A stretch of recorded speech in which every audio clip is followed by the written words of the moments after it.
Friends, જ્યારે આપણે નાની એવી ભૂખ લાગે ને તો મનમાં પહેલો જ વિચાર આવે કે મમરા. આપણે રોજે રોજના સાદા મમરા નહીં, પણ એકદમ ક્રિસ્પી અને ચટાકેદાર નાસ્તો બનાવીને તૈયાર કરીશું.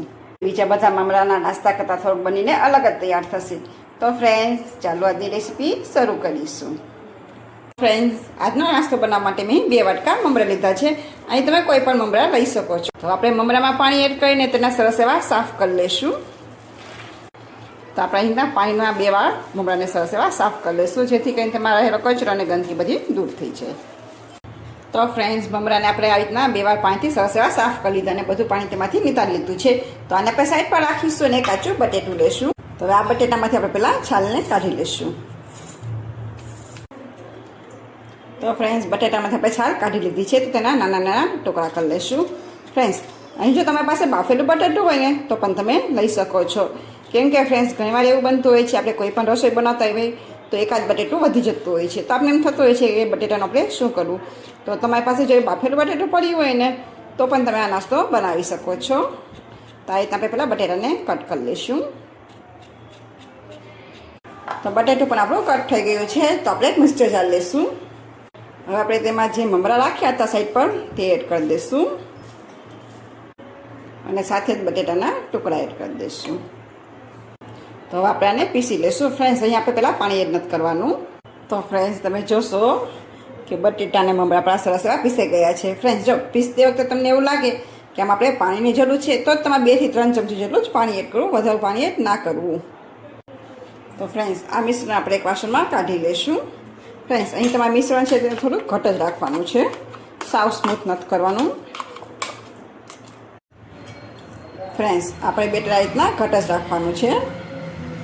ફ્રેન્ડ્સ, હવે આપણે તેમાં એડ કરીશું ઝીણી સમારેલી ડુંગળી. જો તમે ડુંગળી ના ખાતા હોય તો તમે તેને સ્કીપ પણ કરી શકો છો. પછી આપણે એડ કરીશું લાલ અને લીલા મરચાં. જો તમારા બાળકો તીખું ના ખાતા હોય તો તમે મોરું મરચું આવે તે પણ તમે લઈ શકો, અથવા તમે તેની જગ્યાએ ચીલી ફ્લેક્સ પણ લઈ શકો છો. અને સાથે જ આપણે એડ કરી દઈશું થોડાક લીલા ધાણા.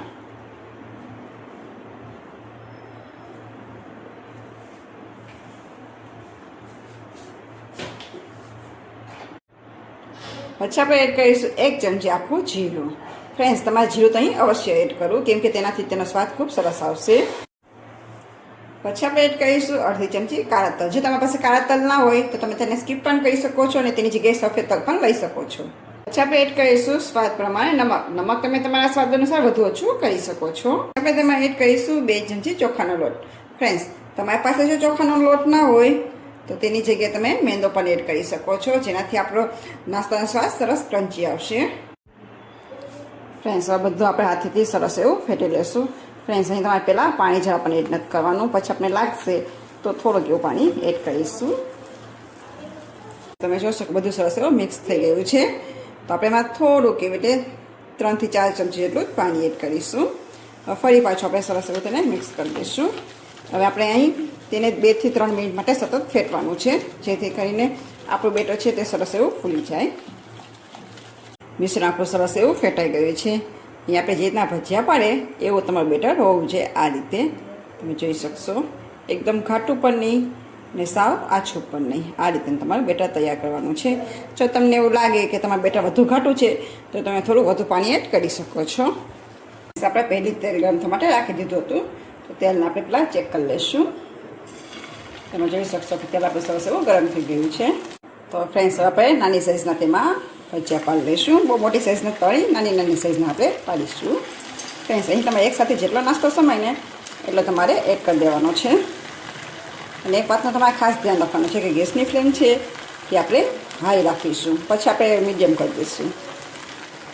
જ્યારે પણ નાસ્તો એડ કરશો ને ત્યારે નાસ્તો એકબીજામાં ચોંટી જશે. પછી જેમ જેમ ગળતો જશે ને તેમ તે અલગ થતો જશે. 2 મિનિટ જેવું થઈ ગયું છે. હવે નાસ્તાને આપણે હલાવી લઈશું. તમે જોશો કે નાસ્તો શરૂઆતમાં આવી રીતના ચોંટી જશે ને પછી જેમ જેમ તળાતો જશે ને તેમ તે છૂટો પડતો જશે. 2 મિનિટ જેવું થઈ ગયું છે. તમે જોઈ શકશો કે આપણો નાસ્તો પણ સરસ એવો તળાઈ ગયો છે. તો હજી આપણે થોડી 1 જ મિનિટ માટે રહેવા દઈશું. અને હા ફ્રેન્ડ્સ, મારી તમને રિક્વેસ્ટ છે, તમને જો મારી અત્યાર સુધીની મહેનત જરા પણ પસંદ આવી હોય ને તો મારી ચેનલને સબસ્ક્રાઈબ કરવાનું ના ભૂલતા. 1 મિનિટ જેવું થઈ ગયું છે. આપણો નાસ્તો પણ સરસ એવો ક્રિસ્પી થઈ ગયો છે. તો આપણે હવે તેને કાઢી લઈશું. આપણે અહીં જારો લેશું ને તેમાં આવી રીતના બધો નાસ્તો કાઢશું એટલે વધારાનું તેલ હોય તે બધું તેમાં નીકળી જશે. છે ને ફ્રેન્ડ્સ, દેખાવમાં જેટલો મસ્ત છે ને કે ખાવામાં તો એનાથી પણ ડબલ સ્વાદિષ્ટ છે. તો આવી રીતના બીજો બધો નાસ્તો છે તે બનાવીને તૈયાર કરી લઈશું. તૈયાર છે આપણો એકદમ ક્રિસ્પી અને ચટાકેદાર મમરાનો નવો જ નાસ્તો. આવો નાસ્તો તમે ક્યારેય નહીં બનાવ્યો હોય તો ફ્રેન્ડ્સ એકવાર તમે જરૂરથી ટ્રાય કરજો. આ નાસ્તો એકદમ ઉપરથી ક્રિસ્પી થશે અને અંદરથી તો એકદમ સોફ્ટ થશે, તમે જોઈ શકશો, અને ખાવામાં પણ એટલો સ્વાદિષ્ટ બનશે. તો ફ્રેન્ડ્સ એકવાર તમે જરૂરથી ટ્રાય કરજો. આ નાસ્તો તમે ખાટી મીઠી ચટણી સાથે, ટમેટા કેચઅપ સાથે કે તમે શેઝવાન સોસ સાથે પણ સર્વ કરી શકશો. અને આ નાસ્તો એટલો સરસ બનશે ને કે ઘરના નાના મોટા તો આ જ નાસ્તો બનાવવું કહેશે. હવે તમે વઘારેલા મમરા તો ભૂલી જ જાજો. તો ફ્રેન્ડ્સ, તમને આજની મારી રેસીપી કેવી લાગી તે મને કમેન્ટ બોક્સમાં જરૂરથી જણાવજો. અને આપને જો મારી રેસીપી પસંદ આવે તો એક લાઇક કરજો, શેર કરજો અને હેતસ કિચનને સબસ્ક્રાઈબ કરવાનું ના ભૂલતા. તો ફરી પાછા મળીશું નવા સ્વાદ સાથે, નવા વિડીયા સાથે. ત્યાં સુધી આવજો.